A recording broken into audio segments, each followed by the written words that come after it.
नमस्कार दोस्तों, मेरा नाम कुलदीप सिंह है। हम मुंशी प्रेमचंद द्वारा लिखित कहानी रानी सारंदा का एक भाग कंप्लीट कर चुके हैं। आइए भाग 2 की तरफ आगे बढ़ते हैं। संसार एक रणक्षेत्र है। इस मैदान में उसी सेनापति को विजय लाभ होता है जो अवसर को पहचानता है। वह अवसर पर जितने उत्साह से आगे बढ़ता है, उतने ही उत्साह से आपत्ति के समय पीछे हट जाता है। वह वीर पुरुष राष्ट्र का निर्माता होता है और इतिहास उसके नाम पर इसके फूलों की वर्षा करता है। पर इस मैदान में कभी-कभी ऐसे सिपाही भी जाते हैं जो अवसर पर कदम बढ़ाना जानते हैं, लेकिन संकट में पीछे हटना नहीं जानते।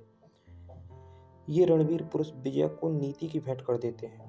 वे अपनी सेना का नाम मिटा देंगे, किंतु जहां एक बार पहुंच गए, वहां से कदम पीछे ना हटाएंगे। उनमें कोई बिरला ही संसार क्षेत्र में विजय प्राप्त करता है, किंतु प्रायः उनकी हार विजय से भी अधिक गौरवात्मक होती है। अगर अनुभवशील सेनापति राष्ट्रों की नींव डालता है, तो आन पर जान देने वाला, मुंह न मोड़ने वाला सिपाही राष्ट्र के भावों को उच्च करता है और उसके हृदय पर नैतिक गौरव को अंकित कर देता है। उसे इस कार्य क्षेत्र में चाहे सफलता ना हो, किंतु जब किसी वाक्य सभा में उसका नाम जबान पर आता है, श्रोतागण एक स्वर से उसके कीर्ति गौरव को प्रतिध्वनित कर देते हैं। सारंदा आन पर जान देने वालों में थी। शहजादा मुहिउद्दीन चंबल के किनारे से आगरे की ओर चला, तो सौभाग्य उसके सिर पर मूर्छल हिलाता था। जब वह आगरे पहुंचा, तो विजय देवी ने उसके लिए सिंहासन सजा दिया। औरंगजेब गुणज्ञ था।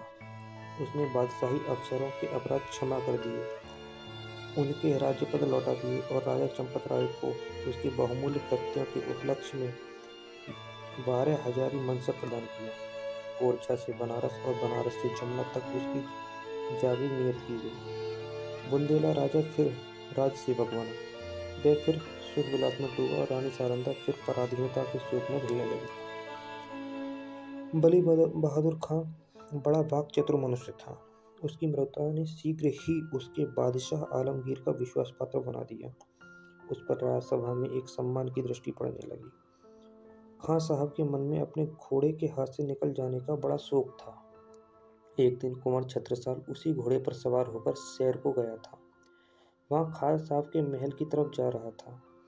बली बहादुर ऐसे ही अवसर की ताक में था। उसने तुरंत अपने सेवकों को इशारा किया। राजकुमार अकेला क्या करता, पांव पांव घर आया और उसने सारंधा से सब समाचार बयान किया। रानी का चेहरा तमतमा गया। बोली, मुझे इसका शौक नहीं कि घोड़ा हाथ से गया। शौक इसका है कि तू उसे खोकर जीता क्यों लौटा। क्या तेरे शरीर में बुंदेलों का रक्त नहीं? घोड़ा ना मिलता ना सही, किंतु तुझे दिखा देना चाहिए था कि एक बुंदेला बालक से उसका घोड़ा छीन लेना हंसी नहीं। ये कहकर उसने अपने 25 योद्धाओं को तैयार होने की आज्ञा दी। स्वयं अस्त्र धारण किए और योद्धाओं के साथ बली बहादुर खां के निवास स्थान पर जा पहुंचे। खां साहब उसी घोड़े पर सवार होकर दरबार चले गए थे। सारंदा दरबार की तरफ चली और एक क्षण में किसी वेगवती नदी के सदृश बादशाही दरबार के सामने जा पहुंची। ये कैफियत देखते ही दरबार में हलचल मच गई। अधिकारी वर्ग इधर उधर से आकर जमा हो गए। आलमगीर भी सहन में निकल आए। लोग अपनी अपनी तलवारें संभालने लगे और चारों तरफ शोर मच गया। कितने ही मित्रों ने इसी दरबार में अमर सिंह की तलवार की चमक देखी थी। उन्हें वही घटना फिर याद आ गई। सारंदा ने उच्च स्वर में कहा, खां साहब, बड़ी लज्जा की बात है। आप वही वीरता जो चंबल के तट पर दिखानी चाहिए थी, आज एक अबोध बालक के सम्मुख दिखाई। क्या ये उचित था कि आप उससे घोड़ा छीन लेते? बली बहादुर खां की आंखों से अग्नि ज्वाला निकल रही थी। वे कड़ी आवाज में बोले, किसी और को क्या मजाल है कि वह मेरी चीज अपने काम में लाए। वह आपकी चीज नहीं, मेरी है। मैंने उसे रणभूमि में पाया और उस पर मेरा अधिकार है। क्या रणनीति की इतनी मोटी बात भी आप नहीं जानते खां साहब? वह घोड़ा मैं नहीं दे सकता, उसके बदले में सारा अस्तबल आपकी नजर है। रानी, मैं अपना घोड़ा लूंगी खां साहब। मैं उसके बराबर जवाहरात दे सकता हूँ, परंतु घोड़ा नहीं दे सकता। तो फिर इसका निश्चय तलवार से होगा। बुंदेला योद्धाओं ने तलवारें सौंत लीं और निकट था कि दरबार की भूमि रक्त से प्लावित हो जाए। बादशाह आलमगीर ने बीच में आकर कहा, रानी साहबा, आप सिपाहियों को रोकें।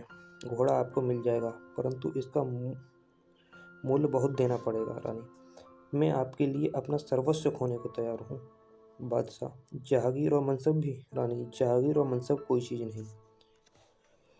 बादशाह, अपना राज्य भी? रानी, हाँ, राज्य भी। बादशाह, एक घोड़े के लिए? रानी, नहीं, उस पदार्थ के लिए जो संसार में सबसे अधिक मूल्यवान है। बादशाह, वह क्या है? रानी, अपनी आन। इस भांति रानी ने अपने घोड़े के लिए अपनी विस्तृत जागीर, उच्च राज और राज सम्मान सब हाथ से खोया, और केवल इतना ही नहीं, भविष्य के लिए कांटे बोए। इस घड़ी से अंत दशा तक चंपतराय को शांति ना मिली। राजा चंपतराय ने फिर ओरछे के किले में पदार्पण किया। उन्हें मनसब और जागीर के हाथ से निकल जाने का अत्यंत शोक हुआ, किंतु उन्होंने अपने मुंह से शिकायत का एक शब्द भी नहीं निकाला। वे सारंदा के स्वभाव को भली-भांति जानते थे। शिकायत इस समय उसके आत्मगौरव पर कुठार का काम करती। कुछ दिन यहाँ शांतिपूर्वक व्यतीत हुए, लेकिन बादशाह सारंदा की कठोर बात न भूला था। वह क्षमा करना जानता ही न था। ज्यों ही भाइयों की ओर से निश्चिंत हुआ, उसने एक बड़ी सेना चंपतराय का गर्व चूर्ण करने के लिए भेजी और 22 अनुभवशील सरदार इस मुहिम पर नियुक्त किए। शुभकर्ण बुंदेला बादशाह का सूबेदार था। वह चंपतराय का बचपन का मित्र और सहपाठी था। उसने चंपतराय को परास्त करने का बीड़ा उठाया, और भी कितने ही बुंदेला सरदार राजा के विमुख होकर बादशाही सूबेदार से आ मिले। एक और संग्राम हुआ। भाइयों की तलवारें रक्त से लाल हुई। यद्यपि इस समर में राजा को विजय प्राप्त हुई, लेकिन उसकी शक्ति सदा के लिए क्षीण हो गई। निकटवर्ती बुंदेला राजा, जो चंपतराय के बाहुबल थे, बादशाह के कृपाकांक्षी बन बैठे। साथियों में कुछ तो काम आए, कुछ दगा कर गए। यहाँ तक कि निज संबंधियों ने भी आंखें चुरा ली। परंतु इन कठिनाइयों में भी चंपतराय ने हिम्मत नहीं हारी, धीरज को न छोड़ा। उन्होंने ओरछा छोड़ दिया और वह 3 वर्ष तक बुंदेलखंड के सघन पर्वतों पर छिपे फिरते रहे। बादशाही सेनाएं शिकारी जानवरों की भांति सारे देश में मंडरा रही थी। आए दिन राजा का किसी न किसी से सामना हो जाता था। सारंदा सदैव उनके साथ रहती और उनका साहस बढ़ाया करती। बड़ी बड़ी आपत्तियों में जबकि धैर्य लुप्त हो जाता और आशा साथ छोड़ देती, आत्मरक्षा का धर्म उसे संभाले रखता। 3 साल के बाद अंत में बादशाह के सूबेदारों ने आलमगीर को सूचना दी कि इस शेर का शिकार आपके सिवाय और किसी से ना होगा। उत्तर आया कि सेना को हटा लो और घेरा उठा लो। राजा ने समझा संकट की निवृत्ति हुई, पर वह बात शीघ्र ही भ्रमात्मक सिद्ध हो गई।